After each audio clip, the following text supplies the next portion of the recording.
말도 많고 탈도 많았던 제9회 전국 동시지방선거가 모두 막을 내렸습니다. 김관영 도지사가 무소속 출마를 감행하면서 전북이 전례 없이 전국적인 관심 선거구로 부각됐지만 결과적으로 이변은 일어나지 않았습니다.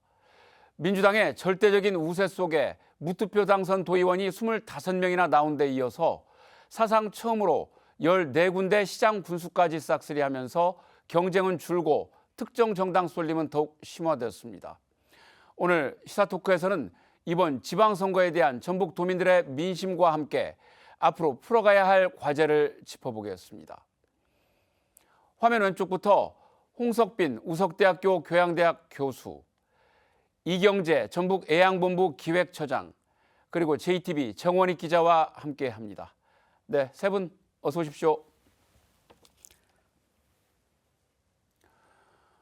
가장 관심이 컸던 도지사 선거부터 좀 살펴볼까요? 과거를 돌아봐도 전북 도지사 선거가 전국적으로 신문 지면이나 방송 또 유튜브까지 맨 앞자리를 차지하면서 오르내린 건 이번이 처음인 것 같은데요.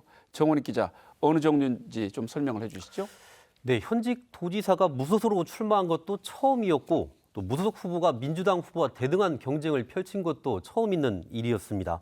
민주당 텃밭에서 이제 한 번도 없었던 초유의 일이 펼쳐지다 보니 열띤 취재 경쟁이 일어나는 건 당연한 일이었을 겁니다.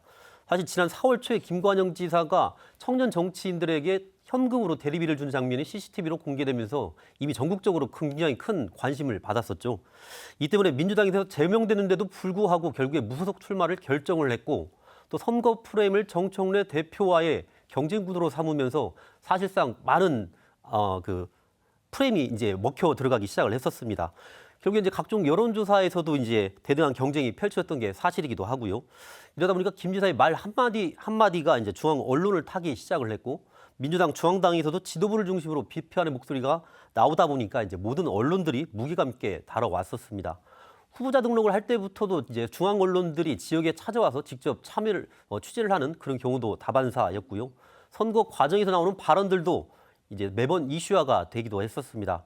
개표 당일에는 중앙 언론은 물론 지방 언론까지 한꺼번에 몰려들면서 개표 당일 전날에 좋은 자리를 차지하기 위해서 카메라 삼각대를 미리 가져다 두는 그런 일까지 벌어지기도 했었습니다. 지역에 있는 전북 도의회에서도 사실 마찬가지입니다. 이제 올해 들어서만 벌써 저희가 집계를 해보니까 한 230여 건의 기자회견이 있었던 걸로 나타났습니다. 이제 한 달을 20일 기준으로 본다면 5개월이면 100일 정도가 되겠죠. 그러면 하루에 2건 이상 기자회견이 있었다는 건데 이제 선거가 운동이 본격적으로 시작된 뒤에는 하루에 많게는 6건, 7번까지 기자회견이 열릴 정도로 굉장히 열띤 취재 경쟁들이 있었습니다. 취재하는 입장에서도 이제 이러다 보니까 더더욱 쉽지 않은 선거를 치르지 않았나 그렇게 싶은 생각이 듭니다. 네, 민주당 공천이 곧 당선의 보증 수표나 다름이 없는 전북에서 이제 그 접전 양상으로 흐르면서 이제 빚어진 일이 아닌가 싶은데요. 이러다 보니까 사실 뭐 선거 과정에서 민주당 지도가 이제 줄잡아 한 10차례 이상 전북을 찾아와서 또 김 지사에 대한 맹공을 또 퍼부었고 반면에 또 김 지사와 그 지지층 쪽에서는 민주당 뭐 정확하게는 그 지도부를 향해서 날선 또 비판 여론이 또 확산하는 모습을 볼 수도 있었습니다. 굉장히 처음 보는 그런 장면들이 아닌가 싶은데 어떻게 보셨는지요, 홍 교수님? 네, 그렇습니다. 이번 선거, 전북 선거, 특히나 도지사 선거에서의 핵심 내용을 요약하자면 저는 이제 두 가지 키워드로 말씀드리고 싶은데요. 하나는 이제 공정성이라는 것이고 또 하나는 이제 현실성이라는 것입니다. 첫 번째, 이번에 이제 무소속 김관영 지사와 이제 또 이원택 민주당 후보 간에 있었던 뭐 대리기사 뭐 지원이라든가 그다음에 대납하는 그 카드비 대납 문제 이런 것들을 봤을 때 서로가 이제 아전인수격으로 해석을 하면서 상대에 대한 상호 비방을 거세게 몰아갔었습니다. 이에 대해서 이제 공천 과정을 통해서 김관영 지사는 민주당에서 제명이 됐고 이원택 후보는 이제 공천을 받았지요. 그 속에서 전북도민들이 중앙당의 경선 과정에 대해서 공정성 시비 문제를 제기한 것이라고 보고요. 이 공정성 문제에 있어서도 양측 후보는 사안의 본질이 다르다라고 주장하면서 상대를 이제 비방을 해왔습니다. 여하튼 제3자의 유권자 시각으로 봤을 때는 이 공정성 문제가 큰 하나의 이슈였다라고 보는 것이고요.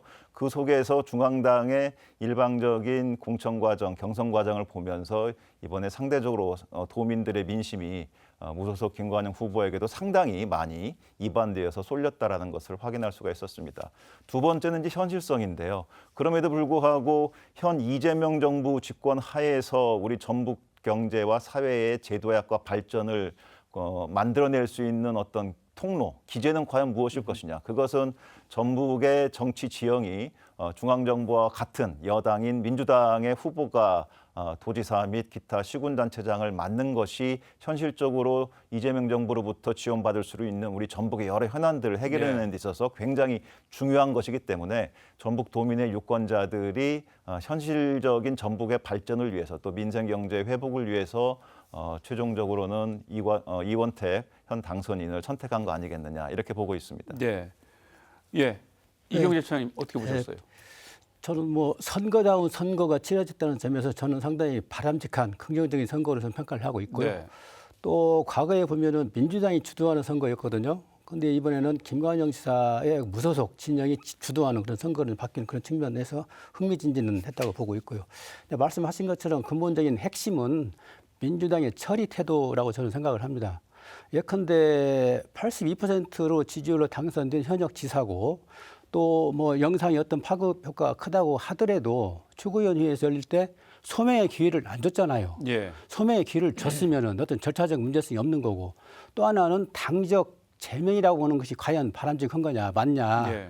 왜냐하면 후보로서 행동이기 때문에 후보직을 박탈하면 되거든요. 그래서 후보직 박탈하고 소명의 기회를 주고 이런 과정을 통해서 처리를 했다고 한다면은 무소속으로 출마 아마 못했을 겁니다. 네. 출마할 명분이 없는 거죠. 그래서 이제 이런 배경에는 민주당의 어떤 자만심, 오만함, 무슨 소리야? 우리가 하면 따라와. 뭐 그런 자만심이 깔린 게 아닌가. 더구나 이제 호남 지역은 공천 후보만 당선되고 공천 과정도 좌지우지할 수 있는 어떤 오만심이 예. 작동한 걸로 보고 있고요. 또 하나 이제 도지사 선거를 그렇다 손 치지만 또 하나는 이번 선거 과정에서 시장 군수들이 연합에서 그 공천 과정에 문제 제기를 하는 등등의 여러 공천과 관련한 문제 제기를 했는데 그 핵심이 또 여론조사였습니다. 예. 여론조사의 응답률이 51% 나오는 그런 조사를 보고 과연 납득을 할 수 있겠는지. 그 민주당의 또 하나 문제는 당내에서는 여론조사를 가지고 재단을 하는데 이걸 공개를 하지 않습니다. 네. 그래서 투명성의 문제가 하나 있고 그래서 이 여론조사 문제를 가지고 그 생사가 걸린 정치인의 생사가 걸린 공천 기준을 잣대로 활용한다는 거는 좀 문제가 있다고 보고요. 예. 또 특히 여론조사를 가지고 공천에 적용하는 거는 우리나라 말고는 저는 없는 걸로 알고 있고 그래서 차기에는 이런 문제를 좀 뭔가 제도 변경을 통해서 민주당이 투명하고 공개적인 그런 기법을 좀 발휘하든가 아니면은 제도 변경을 통해서 다른 식의 어떤 공천 방식을 하든가. 예. 예를 들면은 뭐 조승래 사무총장이 얘기했지 않습니까? 지방선거 전에 스마트 공천하겠다, 클린 선거하겠다. 결과적으로 보면은 아무것도 이루어진 것이 네, 없잖아요. 난장판이 된 거잖아요. 그래서 민주당은 상당히 그 성찰을 해야 될 이번 지방선거였고 시스템 변경을 통한 국민 신뢰에 맞는 그런 제도를 앞으로 했으면 좋겠다 이런 생각을 해봤습니다. 네, 네. 알겠습니다. 어쨌든 그 선거 과정에서 그 접전 양상으로 이렇게 풀이가 됐습니다만 막상 뚜껑을 열고 보니까 생각보다는 차이가 좀 벌어진 결과가 나왔죠. 이제 이원택 후보 같은 경우에는 51.22%를 얻었고 김관영 후보가 이제 41.78%를 얻어서 9.44%포인트 정도의 그런 차이가 났는데 정원익 기자 개표 결과 좀 분석해 주시죠. 네, 이원택 후보는 14개 시군에서 이제 고르게 높은 지지를 받았습니다. 전주에서만 2만 표 가까이 김관영 후보를 앞질렀고 익산에서는 3만 표 이상, 정읍에서는 10,000표가량 많은 표를 얻었습니다. 각 군 단위에서도 수천 표가량 많은 지지를 받으면서 이제 예상보다 여유 있게 사실은 김관영 후보를 앞질렀다고 볼 수 있겠습니다. 김관영 후보는 자신의 고향인 군산을 비롯해서 진안, 부안 등에서 이제 다소 높은 지지를 받았는데요. 군산에서는 이원택 후보보다 2만 표가량 더 많은 표를 받았고 진안에서는 700표, 부안에서는 140표가량을 앞지른 것으로 집계가 됐습니다. 하지만 이제 그 군산 지역 투표율이 이제 57.9%로 14개 시군 가운데 꼴찌를 기록하면서 김관영 후보 입장에서는 굉장히 아쉬운 대목이 아닐 수 없었습니다. 반면 또 군산, 김제, 부안, 의리 지역구였던 이원택 후보의 경우는 부안에서 김관영 후보에게 졌다는 거에 대해서 좀 눈여겨봐야 할 것 같습니다. 전체적인 결과를 봤을 때는 이제 이른바 팬덤 현상을 등에 업었던 김관영 후보의 인물론이 어느 정도 먹혀들었던 게 이제 사실인 것으로 보여지고요. 하지만 이제 시군의원 후보부터 이제 밑바닥부터 샅샅이 훑었던 이제 민주당의 조직력을 넘어서지는 못했다라는 분석이 주요하다는 생각이 들고 있습니다. 그렇군요. 이제 뭐 잠깐 언급됐습니다만 선거 기간 내내 이제 이원택 후보 같은 경우에는 힘 있는 집권 여당 후보론을 줄곧 주창을 해왔고 또 김관영 그 후보 같은 경우에는 인물론 내지는 이제 도민의 선택론을 가지고 이제 선거 캠페인을 진행을 했습니다. 다만 초접전 관측보다는 그 당초 예상에 비해서는 그 차이가 좀 벌어졌는데 이거 어떻게 해석해야 할까요, 처장님?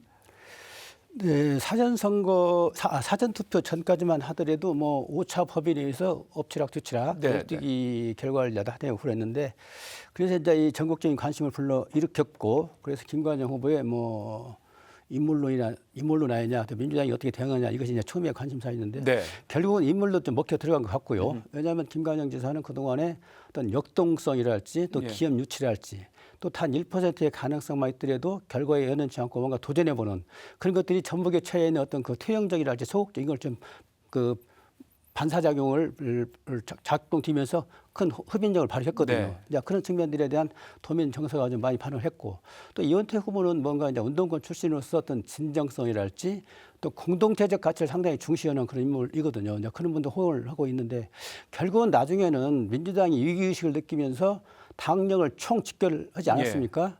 그리고 뭐 심지어는 조정식 국회의장 내정자가 국회의장 가면은 당적을 버려야 하기 때문에 예. 무소속입니다. 조정식 국회의원 내정자가 경기 시흥 의리 지역구인데 상임 선대위원장을 맡기잖아요. 그만큼 초조했다는 거죠. 예. 정청래 대표가 7번 씌우고 한병도 원내대표는 뭐 상조하다시피 그런 것들이 말하자면 어떤 위기의식을 작동시키고 또 하나는 영남 지역의 그 보수 결집이 이루어졌습니다. 사전선거 이전에는 그래도 그 민주당 후보들이 김부겸이랄지 네, 민주당 후보들이 상당히 위에 있다가 계속 내리막길을 걷고 있잖아요. 이제 그런 결집 현상이 이쪽 민주당 정서에도 좀 반향을 일으키는 것이 아닌가 이런 측면이 하나 있고요. 예.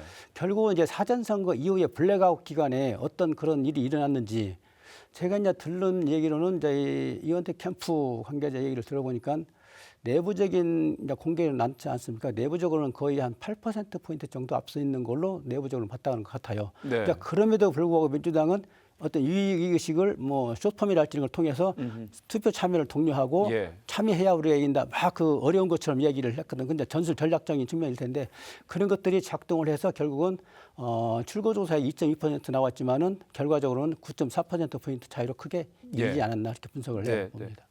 그랬군요. 예, 홍 교수님 어떻게 보셨어요? 예, 이번에 전북도지사 선거와 관련해서의 구도는 저는 한마디로 민주당 내부 세력의 자체 분열 구도였다라고 보고 있습니다. 이원택 당선자가 얻은 득표율이 51% 정도 되고요. 김관영 후보가 얻은 득표율이 41%. 둘이 합치면은 92%, 93%에 해당합니다. 예. 결국 전북의 유권자 민심이 90% 이상이 충돌하는 가운데 나누어졌다는 것이고요. 사실 무소속 후보가 우리 전북의 도지사로 출마해가지고 당선된 경우는 한 번도 없지요. 네. 과거에 2002년도에 그 고 손주왕 전 의원이 무소속으로 출마를 했던 적이 있습니다. 예. 그래서 당시에 강현욱 지사하고 선거를 했는데 17% 정도 득표를 했거든요.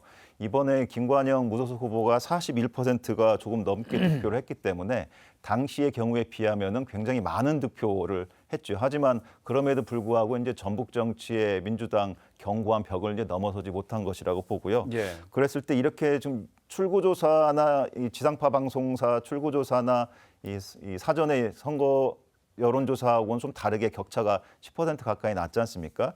이런 부분들은 결국 전북도 내의 유권자들이 전라북도 특별자치도지사의 그 도백을 선출하는 데 있어서 현실론을 선택했다라고 예. 저는 보고 있고요. 그런 측면에서 하나 얘기가 할 수 있겠고요. 다른 하나는 아까 이경재 의원 말씀하셨다시피 14개 시군의 기초 의원들부터 해가지고 모든 민주당 세력의 그 득표를 위한 그 조직 선거가 이제 동원이 다 됐던 것이거든요. 네. 이에 따라서 그런 조직을 인물로만 가지고 넘어서기는 힘들다라는 것을 보여주는 선거가 아니었나라고 생각이 됩니다.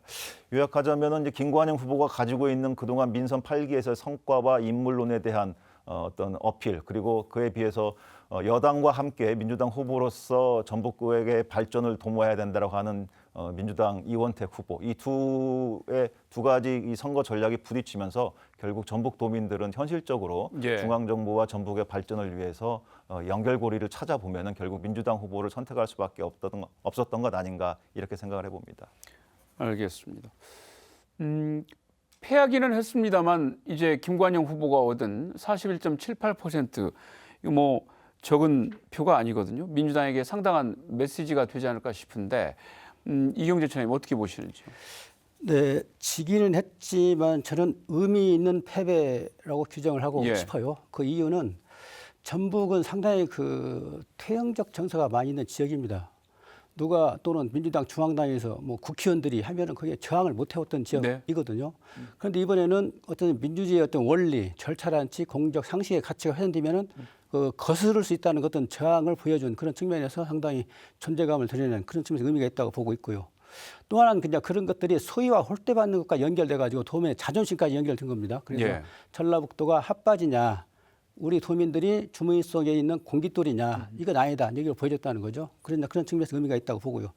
또 하나는 민주당이 이런 걸 보면서 뭔가 좀 성찰하고 어떤 다른 어떤 시스템이랄지 이런 걸 내놓아야 되는데 아직까지 그런 모습을 보이고 있지 않는 측면에서 좀 실망감이 크고요. 예컨대 어떤 브레이크가 좀 걸렸잖아요. 그럼 그걸 들여다보고 아, 이거는 잘못됐다랄지 아니면 그것은 뭐 우리 절차상의 문제를 좀 했으면 좋았는데 그렇지 예. 않다는 이런 것들을 좀 뭔가 메시지를 내놔야 되는데 한마디도 하지 않고 지금까지 한 행동에 대해서 다 정당한 어떤 그런 얘기만 하고 있잖아요. 하지만 도민 정서는 김관영 후보가 얻은 41.78%가 반발하고 있는 거잖아요. 이런 괴리감을 민주당이 뭔가 성찰하면서 메꿔줘야 하는 네. 그런 과제도 던져준 선거였다고 저는 봅니다. 네, 알겠습니다.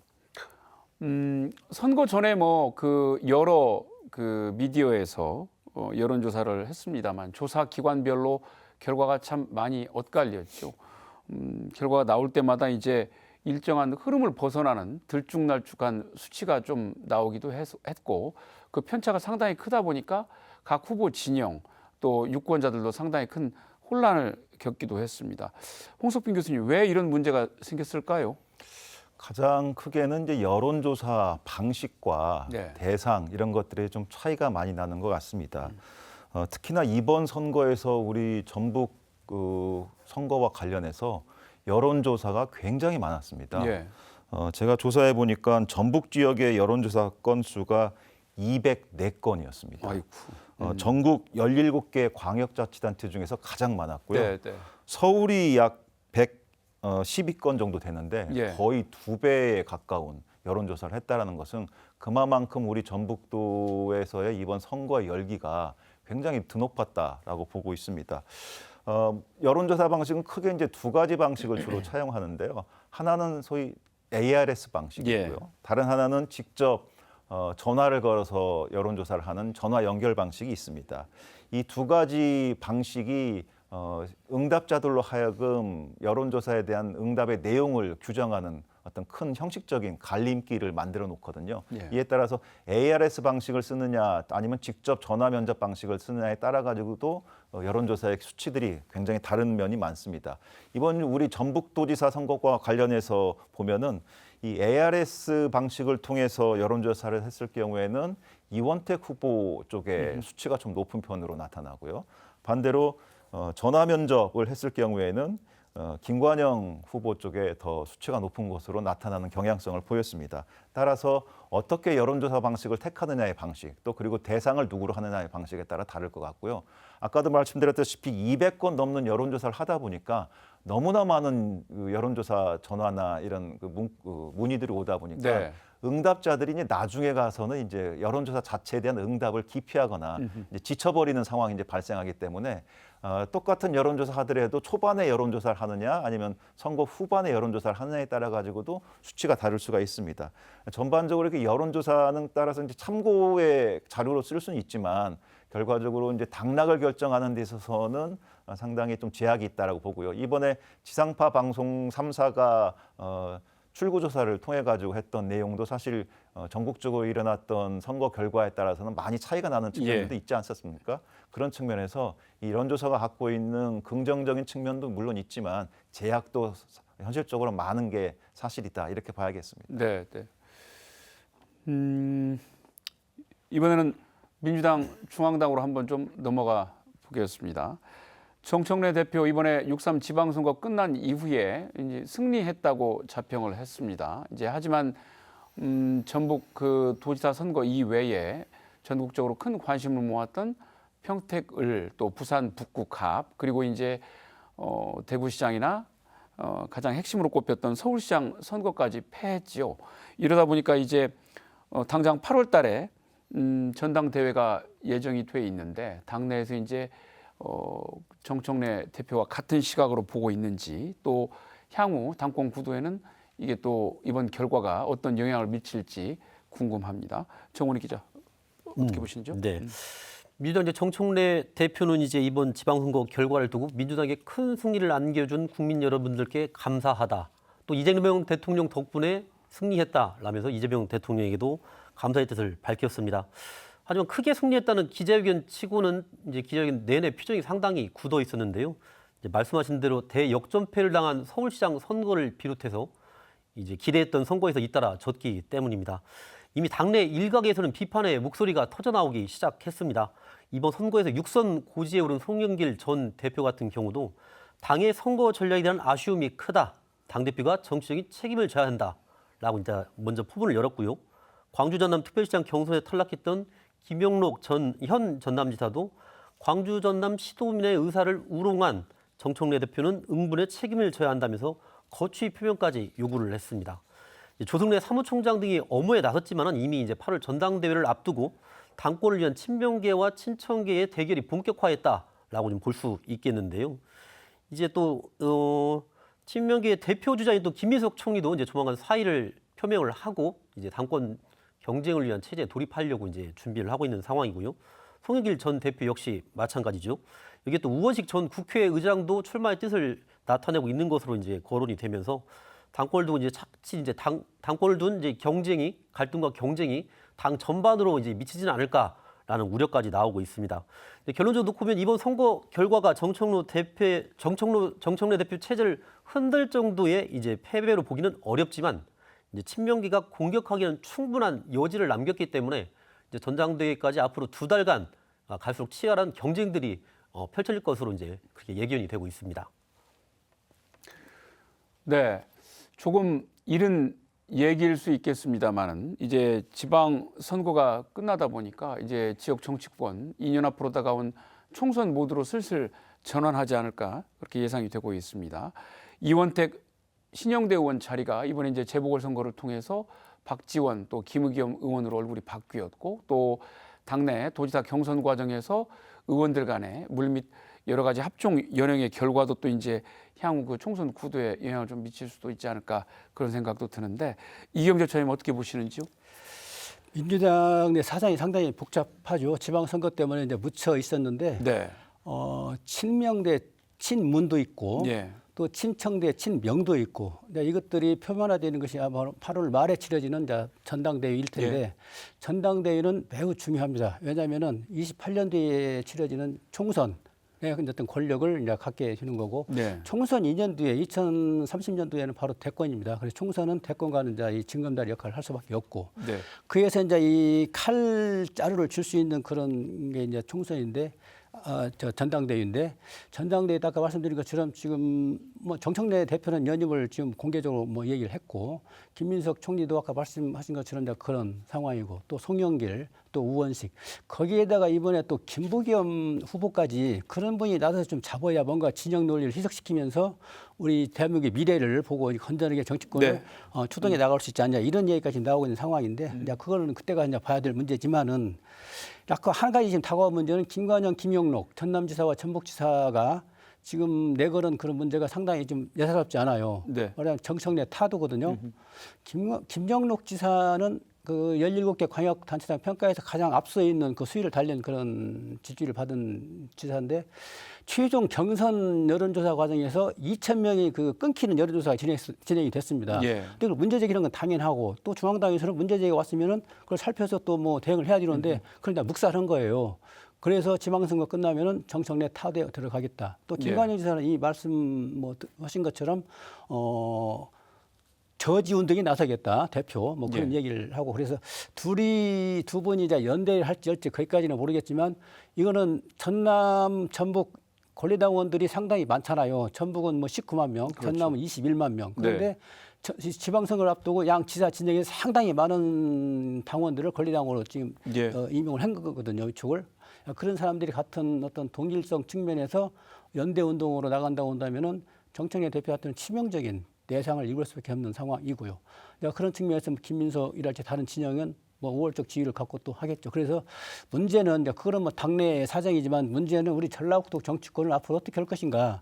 지금도 친청, 친명으로 나눠져 있잖아요.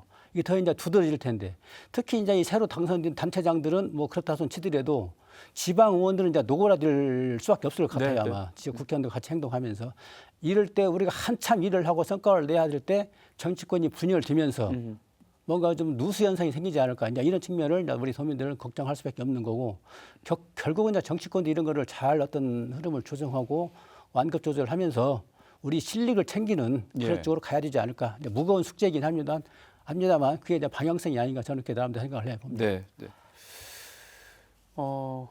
이번엔 교육감 선거 한번 살펴볼까요? 천호성, 이남호 두 후보의 양자 대결로 압축이 되어서 치렀죠. 그런데 선거 기간 내내 아주 첨예하게 이제 대립을 하다 보니까 갈등과 잡음이 사실 끊이지 않았습니다. 뭐 애들 보기 부끄럽다 이런 뭐 말이 나오기도 했는데 두 분 어떻게 보셨는지 궁금합니다. 홍석빈 교수님. 예, 교육감 선거는 이제 정당 후보자로서 치르는 선거가 아니고 교육 정책을 가지고 이제 교육감이 되겠다는 사람들의 정책 공약, 개인의 이제 선거라고 볼 수 있겠는데요.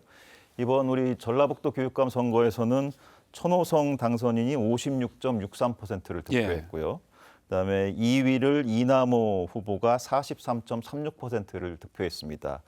두 후보 간의 표차가 13.27%포인트 정도 차이가 나는데요. 이 수치의 중요성보다도 사실 이 교육감 선거는 굉장히 지금 상호 비방을 통해 가지고 혼탁했거든요.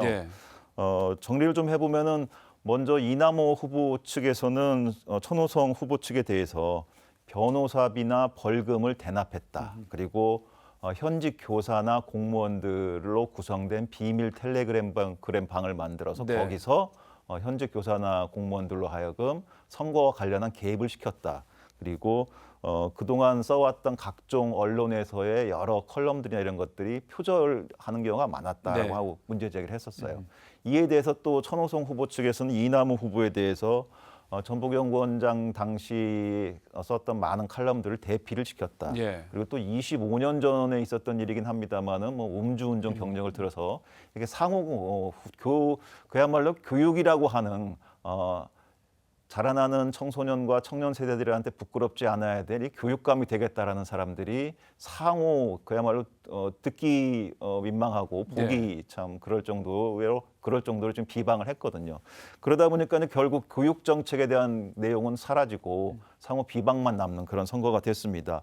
아시다시피 지금 AI다, 또 인공지능 전환이다 해가지고 우리 전북 교육의 미래에 대해서 해결해야 될 숙제들이 너무나 많습니다. 특히나 수도권과 비수도권의 차이에서 오는 이 학령 인구 또 변화 그리고 또 기초학력 수준에 대한 내용 이런 것들과 관련해서 너무나 교육 현안들이 많음에도 불구하고 이 교육감 선거가 그냥 상호 후보들끼리 비방하는 것으로 점철되면서 교육 정책은 실종되고 비방만 남는 그런 선거가 됐다는 측면에서 굉장히 개인적으로 아쉽고 비판받아 마땅하다 이렇게 생각합니다. 네, 처장님 어떻게 보셨어요?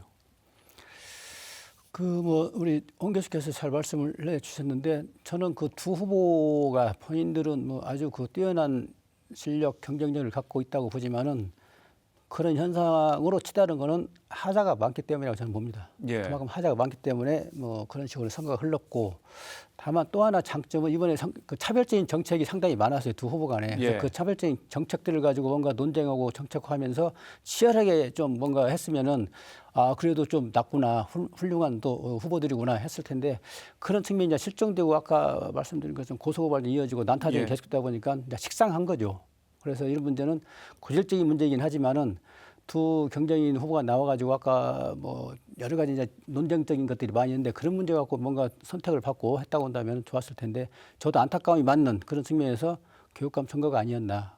그리고 이제 고소고발 같은 경우도 이제 선거가 끝났기 때문에 뭔가 좀 법적인 어떤 큰 어떤 훼손되는 그런 것이 아니온다면은 승자가 손을 좀 내밀고 예. 또 패자는 뭐 승복하고 이제 그런 어떤 분위기가 필요하지 않나 싶어요. 예. 왜냐하면 교육계이기 때문에. 그래서 뭔가 좀 한덩어리를 가고 또 상대방의 교육 정책도 훌륭하고 받아들일 만한 것이 좀 과감하게 받아들여서 정책화하고 그런 어떤 성숙된 어떤 자세가 필요하지 않나. 네. 알겠습니다. 이번 선거의 그 가장 큰 특징 가운데 하나, 지방 의원들의 무투표 당선이 참 많았다는 것이죠. 뭐 예전에도 민주당에 대한 그 높은 지지율을 바탕으로 우리가 여러 차례 봐왔던 모습들이긴 합니다만 이번에는 유독 많았는데, 정원희 기자 어느 정도나 많았는지요? 이 4년 전 지방선거에서는 이제 도의원 선거구 36곳 가운데 22명이 무투표로 당선이 됐었습니다. 그때 당시만 역대 가장 많은 숫자였는데요. 이제 이번 선거에서는 이 기록을 뛰어넘었습니다. 이제 도의원 선거구가 이번에는 38곳으로 늘어났는데 25명이 이제 투표 없이 당선이 되는 결과가 나왔습니다. 여기 이제 기초의원이 또 17명, 또 비례 기초의원 4명까지 더하면 지방의원은 46명이 일찌감치 이제 당선이 됐는데 모두 다 이제 한결같이 더불어민주당 소속입니다. 특히 이제 전주 지역에 있는 도의원들은 지난 선거에 이어서 무투표로 연속 당선되는 사례도 잇따르기도 했습니다.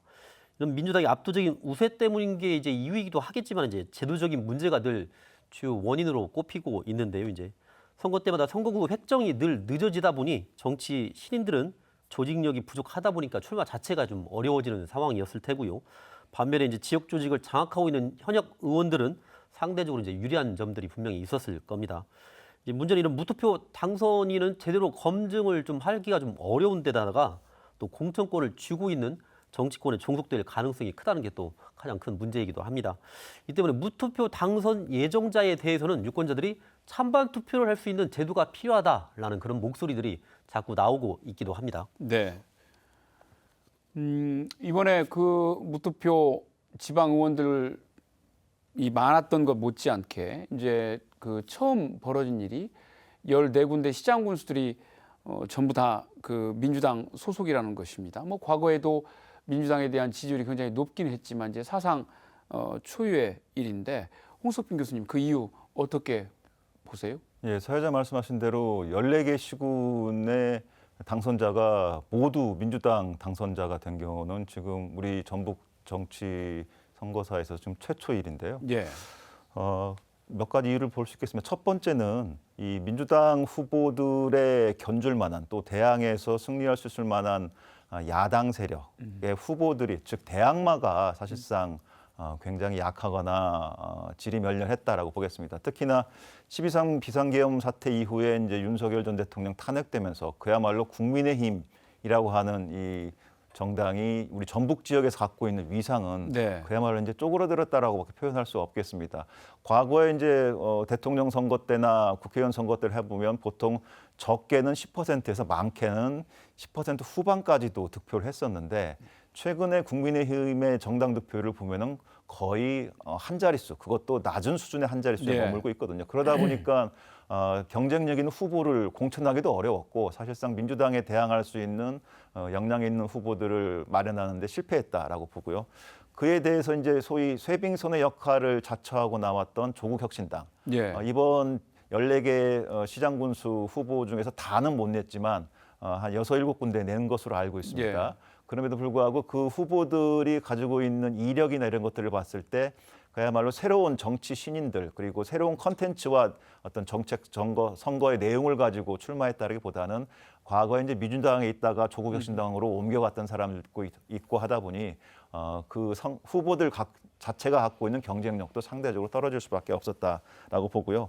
그 다음에 두 번째는 이제 같은 호남권인 이번에 이제 통합이 된 전남 광주 통합특별시만 보더라도 27개 시군인데요. 네. 그 중에서 이제 민주당 후보는 22명이 당선이 됐고 조국혁신당이 2명, 그 다음에 무소속이 3명. 그래서 비민주당 후보가 5명 정도가 당선이 됐거든요. 우리 전라북도하고는 이제 약간의 이제 차이가 있는 측면인데 예. 그런 측면에서 봤을 때 야당 그리고 민주당 후보가 아닌 쪽에서 낸 후보들이 갖고 있는 경쟁력이라는 것들이 사실 무시할 수가 없다라고 보겠습니다. 더 나아가서 앞으로도 이제 이 민주당 후보들이 시군 단체장으로 당선될 가능성이 다음번 총선에서도 상당히 높아질 수밖에 없는 것이 이재명 정부 하에서의 전북의 생존 전략이라는 걸 모색해 볼 때 결국에는 도민들의 현실적인 선택지는 중앙정부로부터의 여러 국책 사업이라든가 전북의 현안과 관련한 예산 지원의 확보 이런 것들을 봤을 때 민주당 출신의 시군 단체장 후보들이 당선이 되는 것이 아무래도 용이하지 않겠냐는 이런 현실적인 판단이 작용했기 때문에 과거에 유례 없었던 14명 시군 단체장 모두가 민주당 후보가 당선되는 결과를 가져오지 않았나 이렇게 생각을 해봅니다. 네. 이러다 보니까 사실 이제 단체장 또 지방의회 뭐 거의 모든 분야가 지역 정치의 그 일당 독주가 더욱 심화가 됐습니다. 때문에 그 정치적 다원화를 통한 견제와 그 균형 시스템이 잘 작동할 수 있겠느냐. 이제 궁극적으로는 이런 구조가 지역 발전에 도움이 될 수 있을 것이냐 하는 이런 우려도 있는 것 같습니다. 이영재 차장님 어떻게 보시죠? 그렇습니다. 우리 사회가 얼마나 복잡 다기화돼 있습니까? 그런 다양성을 정치가 흡수해서 뭔가 새로운 정책적 어떤 토론을 통해서 네. 진도에 나가는 어떤 그런 것들이 필요한데 일단 독주라고 하는 것은 치명적인 약점이죠. 예. 더구나 이제 전북 같은 경우는 할 일도 많고 또 소외도 극복해야 되고 물론 이제 장점이라고 하는 거는 어떤 단결력이랄지 추동력이랄지 또는 역동성 이런 측면에서 조금 힘을 발휘할 수가 있는 장점이 있긴 해요. 하지만은 정치 서비스랄지 또는 견제와 균형이랄지 이런 측면에서는 아주 그 치명적인 단점이거든요. 예. 특히 이제 집행부와 지방의회 간의 어떤 초록동색이 돼버리면은 지방의회 본령은 집행부에 대한 감시 견제거든요. 네. 비판 기능인데 그런 기능이 생략돼 버리면 주민들 입장을 대변한달지 또는 집행부가 일을 잘못할 때 어떤 그런 견제 수단이 없어지는 거예요. 그런 측면에서 결국은 그 피해가 주민들한테 갈 수밖에 없는 거고요. 또 하나는 소수 정당들의 의회 줄질이 좀 바람직하다고 좀 보고 그런 쪽에 강조를 해오고 있는데 이번에 상당히 좀 기대를 했어요. 특히 조국혁신당이랄지 진보당 기대를 했는데 기대 이하로 좀 나타난 거 이런 측면에서는 앞으로도 미래가 좀 아주 그 기대할 수 없는 그런 상황까지 이르렀는데 예컨대 지방의회가 윤리 자정 기능도 없지만은 예. 해외에 갖고 무슨 일이 벌어집니다. 또 집행부가 어떤 일을 할 때 제대로 일을 안 해요. 그러면은 이 소수 정당들이 뭔가 일을 액션 플랜을 가동해야 된단 네, 말이죠. 네. 근데 소수 정당들도 국민의힘도 그렇고 조국혁신당은 조금 낫습니다만은 진보당, 정의당 마찬가지예요. 어떤 견제 균형 역할을 안는 거예요. 일당 독주이기 때문에 더 심각한 더 농도 높은 농도 짙은 휘수랄지 내용에서 해야 되는데 그런 거 않는 것이 상당히 좀 저는 이상하게 느껴 있고 그것이 오히려 주민들의 어떤 그 호응을 얻지 못하는 그런 것도 연결되지 않는가. 그래서 일당 독주라는 거는 지역의 어떤 발전이랄지 응집력이랄지 또는 정치 서비스랄지 크게 훼손되는 장치이기 때문에 이걸 좀 깨야 되겠고요. 특히 이제 우리 아까 그 무투표 당선 말씀 많이 하셨는데 사실 그 선거는 민주주의의 꽃이고 선거의 본령은 경쟁을 통한 우수한 상품을 유권자들이 선택을 하는 거란 예. 말이죠. 이런 기능 장치가 없어진다고 한다면 이게 선거도 아니고 민주주의도 아니고 그래서 이 민주당은 우월적 지위를 가져 있기 때문에 예컨대 공사도 입찰도 단승찰이면은 유찰돼 가지고 새로 공모를 해요. 그런데 정치적인 어떤 그런 생존이 걸린 문제에서 무투표 당선을 시키는 걸 민주당이 지금 계속 방임을 해왔거든요. 예. 이건 말도 안 되는 소리라는 거죠. 그래서 이번 아까 말씀드린 제도 변경을 통해서 이것도 좀 바꿔야 되지 않겠는가 싶고요. 그래서 이제 우리 유권자들이 느끼는 거는 이제 허망한 거예요. 선거 끝나면 이제 종으로 전락하잖아요. 주인은 당선자들이 주인이 되는 거고. 선거 때까지는 이제 대우받고 있지만 선거 끝나면은 이런 여러 가지 문제에 대해서 어떻게 해야지 나는 힘이 없는 거 유권자들은. 그래서 민주당이 상당히 어떤 우월적 지위를 갖고 있기 때문에 먼저 겸허한 자세로 주민들의 소리를 듣고 개선할 건 개선하고 또 제도 변경이랄지 법이랄지 관련 규정이랄지 바꿔가지고 주민 눈높이에 맞는 그런 걸 해야 예. 역시 집권 여당으로서 성숙했구나 이런 평가를 받을 텐데 네. 지금까지는 모르겠어요. 그에 대한 어떤 전망이나 방침이나 한마디 나온 적이 없기 때문에 아마 그 전석 석권이라고 하는 어떤 그런 승리에 취해서 막 그런 생각을 염두에 두지도 못할 수도 있고 그래서 이제 정치권이랄지 또 내부의 어떤 언론 문제랄지 또 시민사회단체도 이런 문제를 앞으로 토론을 통해서 예. 많이 제기해서 제도 변경을 가져와야 되지 않냐 이렇게 생각합니다. 네. 그것이 핵심이라고 저는 봅니다. 알겠습니다. 홍 교수님 혹시 보태 주실 말씀 있으세요? 네, 이경재 의원 말씀 잘해주셨는데요. 이 법과 제도 개혁이 굉장히 중요합니다. 특히나 이제 전북 정치처럼 민주당 일당 독점 구도가 강한 이런 정치 지형에서는 신인 정치인들이 비집고 들어갈 틈이 너무나 어려워요. 이 선거라는 게 그냥 개인이 갖고 있는 역량도 중요하지만 기본이 그것입니다만 실제로 돈도 필요하고요. 조직도 필요합니다. 즉 선거법 자체가 좀 개정될 필요가 있다. 예. 국회의원 선거 같은 경우 지금 뭐 소선거구제 또 우리 지방 선거도 소선거구제를 채택하고 있지만 기초의회 의원 정도의 선거에 있어서는 중대선거구제로 좀 바꾸던가 네. 아니면 또 지역 정당대를 허용해 주던가 해서 지역 내에 풀뿌리 민주주의가 그야말로 정착할 수 있게끔 각계각층의 여러 인재들이 지역의 정치권으로 들어갈 수 있게끔 선거제도를 개혁을 통해 가지고 예. 새로운 인물들이 좀 들어갈 여지를 두고 채널을 형성해 줘야지만 이런 경쟁이 심화되고 그 속에서 다양성도 생기면서 유권자들한테도 선택지가 다양화되는 그러면서 정치도 발전하고 사회 경제도 발전하는데 지금의 선거법 구조로서는 새로운 인물들이 새로운 역량 있는 사람들이 정치에 진입하는 것들이 너무 어렵기 굉장히 때문에 어렵게 되죠. 그런 예. 부분들을 좀 보완해야 될 필요가 있다 첨언드리고 싶습니다. 네, 알겠습니다. 선거는 끝났습니다만은 이제 사실 그 선거 과정에서 진행된 여러 가지 고소 고발 또 그 범죄 혐의점 이런 것들이 계속 진행되고 있지요. 그 주요 후보들 사법 리스크도 좀 몇 가지가 있는데 정원희 기자 어떤 내용들인지 한번 좀 봐주시죠. 네. 그 이원택 도지사 당선인의 경우에는 식사비 대납 의혹을 받고 있지요. 이제 정읍에 있는 한 식당에서 이제 지역 청년들과 함께 식사 자리를 가졌는데 그 밥값을 계산을 김슬지 도의원이 이제 개인 돈과 이제 도의회 법인카드로 결제를 한 것이 좀 문제가 됐습니다. 이제 이 식사 자리가 선거나 경선과 또 관련이 있는지 이원택 당선인은 본인의 밥값을 또 냈다고 하는데 이게 사실과 맞는 것인지 또 김슬지 의원이 이제 대신 결제를 한 것이 이원택 당선인을 위한 또 기부 행위였는지 또 이원택 후보가 대납 사실을 알았거나 관여했는지 이런 것들이 좀 관건일 수가 있겠습니다. 천호성 전북 교육감 당선인도 꽤 많이 있습니다. 지난 2022년에 이제 사전선거운동 사건 처리 당시에 변호사비와 벌금 6천여만 원을 교육청 고유직을 대가로 이제 사업가에게 대납을 하겠다라는 그런 의혹을 또 받고 있습니다. 이번 선거에서는 텔레그램 방에서 이제 현직 교사와 교육청 공무원이 선거 조직, 홍보, 여론조사 대응 등에 이제 관여한 정황이 또 나왔고요. 천호성 당선인의 음성이 담긴 또 녹취가 있었고 대납을 알선했다고 지목된 또 공무원이 또 찍혀 있는 그런 사진이 또 공개되기도 했습니다. 또 유성동 후보와의 또 단일화 과정에서 고위직 자리를 대가로 한 제공 의혹 이런 것들 여러 가지 또 수사 대상에 올라 있습니다. 이제 시장군수 쪽으로 가고 보면 이제 유이태 완주군 당선인의 경우에는 이제 건설업체 관계자에게 공사 계약을 암시를 하면서 여론조사 응답과 지지를 요청했다라는 내용의 고발장이 이제 전북 경찰청에 지금 접수가 돼 있고요. 심덕섭 고창군수 당선인도 이제 선거 자금과 특혜 의혹 이런 것들이 제기가 되면서 이제 수사망에 오르면서 이제 앞으로 좀 지켜봐야 될 사건들이 지금 적지 않은 상황입니다. 네, 그 이번 선거 결과로 이제 도민들이 어쨌든 그동안에 민주당 후보들이 주장했던 대로 완벽하게 판을 깔아주다시피 그렇게 몰표를 많이 주었는데요. 홍석기 교수님 이제 4년 동안 전북 정치권이 관철시켜야 할 지역 현안, 풀어야 할 현안 어떤 것들을 꼽을 수 있을까요?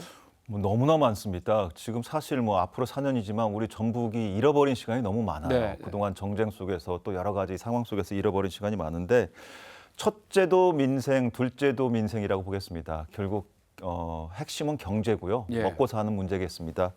우리 전북의 현안 중에 가장 대표적인 현안은 무엇보다도 이 소위 희망 고문이라고 얘기됐던 이 새만금 개발 사업이 이제는 고문이라는 단어를 떼내고 그야말로 미래 희망이라는 사업으로 발돋움할 수 있도록 모든 법적, 제도적, 그다음에 정치적 지원을 아끼지 않아야 된다고 생각이 되고요.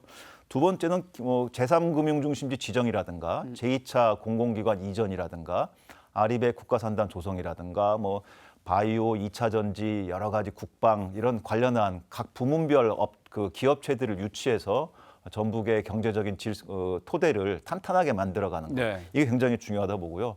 두 번째 이제 교육까지도 포함해서 본다고 했을 때 우리가 지금 얘기하는 게 소위 인공지능, AI 전환의 시대라고 얘기하잖아요.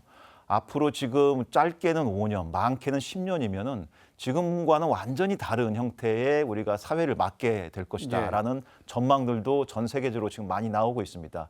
따라서 이 소위 AX, 인공지능 전환과 관련해서 정치도 변해야 되고 사회도 변해야 되고 우리 교육 시스템과 제도와 정책도 다 변해야 돼요. 이 모든 것들을 해결할 수 있는 가장 앞서서 뛰어나가야 될 사람들이 전북의 행정을 맡고 있는 시군단체장, 도지사 이런 사람들이 되겠죠.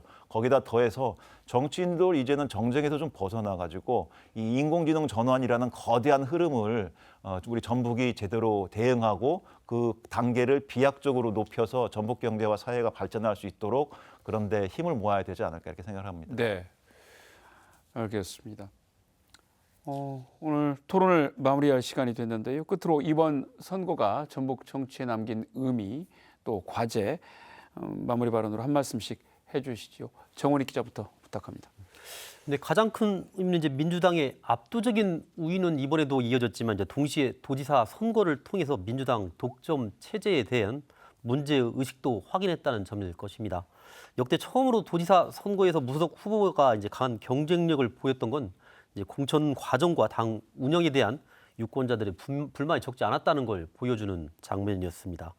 또 전북 정치가 정당 중심에서 인물 중심 경쟁으로 이동할 가능성도 엿볼 수 있는 중요한 계기가 됐습니다. 하지만 도의원과 시의원 선거에서 민주당 쏠림 현상은 좀 여전했고요. 무투표 당선도 잇따랐습니다. 조국혁신당이 나름 선전하긴 했지만 국민의힘과 진보당은 굉장히 초라한 성적표를 또 받아들기도 했습니다. 결국 이제 민주당 독점 구조 안에서 현재와 균형의 기능을 회복해야 하는 문제는 여전히 미완의 과제로 남았다고 볼 수 있겠습니다. 네, 이경재 차장님. 네, 민주당이 지방선거 압승한 걸로 끝이 났습니다. 또 반면에 민주당은 뭔가 좀 성찰하고 또 반성해야 할 대목도 많이 남긴 그런 선거라고 봅니다. 특히 이제 공천 방식과 관련한 뭔가 좀 진일보된 그런 선택지를 좀 내놨으면 좋겠고요. 네. 또 하나 이제 소수 정당에 대한 부탁인데요. 아까 말씀드린 것처럼 우리 지역에서 일어나는 여러 가지 현안들에 대해서 정책이랄지 또는 뭐 윤리 도덕성 문제랄지 현안들에 대해서 뭔가 좀 그 송곳 같은 어떤 그런 논평이면 논평 또는 액션이면 액션 이런 것들을 통해서 활발히 활동을 했으면 좋겠습니다. 그래서 예. 주민들의 공감대를 형성할 수 있는 그런 기능 역할을 했으면 좋겠다는 생각을 하고 있고요.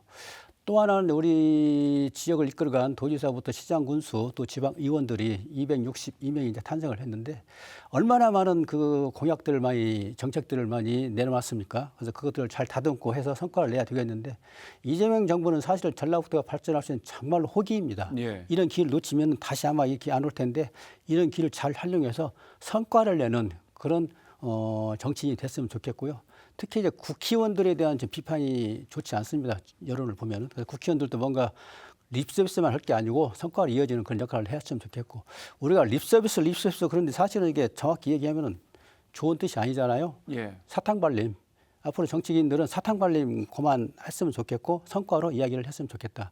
이번 지방선거 끝에 바로 2년 뒤에 총선이 있습니다. 총선 때 이보다 더 혹독한 어떤 잣대를 들이대고 주민들이 유권자들이 아마 평가할 수 있다. 그래서 특히 이제 초점은 국회의원들 넘어갈 텐데 전당대회도 있고 국회의원들이 좀 더 잘 해줬으면 좋겠다 그런 생각을 갖고 있습니다. 알겠습니다. 예, 홍석표 교수님. 예, 도지사는 물론이거니와 14개 시군단체장이 모두 민주당 후보로 당선된 데에는 우리 도민들이 집권 여당에 대한 기대가 있는 것입니다. 집권 여당들의 기대를 통해 가지고 도의 발전을 위해서 힘써달라는 의미고요. 무엇보다도 단기적으로는 이 민주당 독점 구도를 통해서 전북의 발전을 도모한다는 전략이 중요할 수도 있겠습니다만 중장기적으로 봤을 때는 다양성과 경쟁이 필요합니다. 따라서 앞으로 우리 전북 정치권 내부에도 보다 많은 정치 신인과 다양한 정당들이 활동할 수 있는 법적 제도적 개혁이 필요하다고 보고요. 이번에 선거를 통해서 그야말로 상호 비방을 통해서 너무 싸우는 듯한 모습들만 봐왔는데 이런 말이 있습니다. 현재가 과거와 싸우다 보면 미래를 잃는다는 말이 있거든요. 우리는 앞으로 이제 인공지능 전환 시대에 미래로 나아가 있는 상황이고 그 상황 속에서 이재명 정부라고 하는 좋은 환경 여건을 지금 전북이 맞은 것입니다. 이 맞은 환경 여건을 잘 활용해서 전북 경제가 발전하고 재도약할 수 있는 이런 기회로 반드시 만들어야겠다라는 생각을 해봅니다. 네, 오늘 말씀 잘 들었습니다. 전북 도민들은 이번 선거에서 더불어민주당에 더욱 큰 힘을 실어주었습니다. 민주당과 당선인들은 후보 시절의 간절함을 4년 내내 기억하며 부여받은 권한에 걸맞는 충실한 역할로 보답하기 바랍니다. 오늘 순서 모두 마칩니다. 함께해 주신 여러분 고맙습니다.